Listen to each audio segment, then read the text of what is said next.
say during this run. All right, stay on, guys. We just have about less than 10 minutes before we close for trade, but we heard some important announcements earlier that the Bombay High Court has ruled in favor of Shell in the transfer pricing share valuation case, saying that the issuance of shares by Shell was not taxable. Mukesh Butani, managing partner at BMR Legal, who is also the legal counsel for Shell, joins in on the phone line to talk about that. Mr. Butani, what would your reaction be? Of course, it's positive. It's a big relief for Shell, but tax disputes like these have hurt India's image as a destination for foreign investment. Now, with this respite coming in, do you think that image will now improve? Well, I think there are a variety of reasons, why we should look at tax administration and deeper reforms in tax administration. I will not get into that for the purposes of this discussion. But to your specific point on Shell, yes, it's indeed a great relief for Shell, and I think it puts to rest the controversy on the share issuance transactions, particularly given the fact that it's come on the back of the Vodafone decision.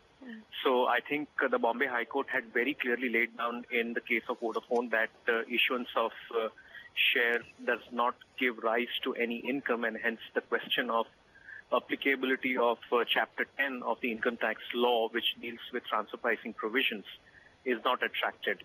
So in today's judgment, the Bombay High Court kind of followed the Vodafone order and in the case of Shell, and all the arguments that were put forth by the department's counsel that the facts of Shell are distinguishable were rejected by the High Court, and it's kind of reaffirmed the principle that the court had laid down in Vodafone's case. Mr. Butani, there are many other cases like this which are a fallout of these retrospective amendments that were introduced. So, cases like the IBM, the tax case with Sanofi, etc. Does this announcement or set a precedent for some of these other cases as well? No, I think those are got to do with different aspects. None of those cases deal with transfer pricing issues. Yes, they do deal with retrospective law, but not with respect to transfer pricing. So this is independent. But the other cases that are pending in the Bombay High Court with respect to share issuance transaction will, in all probability, meet the same outcome as in the case of Vodafone and Shell. So roughly there are about 27 cases pending in the Bombay High Court on the share issuance transactions. Yes, they would be positively impacted. Okay, Mr. Butani, what's your sense? Do you think there would be an appeal against this order, or would you believe that this is where the matter should end now? I don't know that. You should ask that question to the government, whether they will appeal or not. But I think if the larger wisdom prevails, then I think that the government should gracefully accept this order and move on.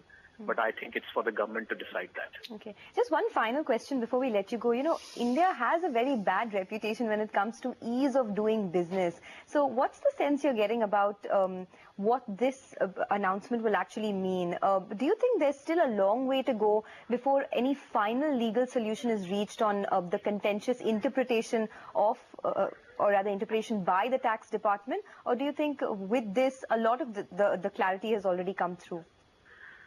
Well, I think insofar as this issue is concerned, the world at large would view that there is an independent judiciary in India that looks into these controversial aspects. And more importantly, that judicial intervention is by way of the court exercising its extra power through the writ jurisdiction. Because as you know, Vodafone and Shell and all the cases that are pending before the Bombay High Court have not been following the normal administrative process. All of the taxpayers have gone to the court exercising their right under the constitutional law. So yes, it is indeed positive, but I think purely from a tax policy viewpoint and the ease of business point, doing business in India standpoint, I think we need much more deeper reforms, not just from a legislative viewpoint, but also from an administrative viewpoint. And I don't think that that is going to change overnight. I think it requires sustained efforts. It requires phenomenal commitment, not just by the tax department and the administration, but also by the taxpayers. And I think the taxpayers and the tax administration have to work together to unleash the potential of deeper administrative reforms. All right, Mr. Butani, thanks a lot for your time today, and congratulations for the order that you got today. But 2 minutes to go for market closing. So before we go to our guest, let's just do a quick recap of the markets. It's going to be a flat close today for the Nifty. That's interesting because yesterday we had a breakout, but today it's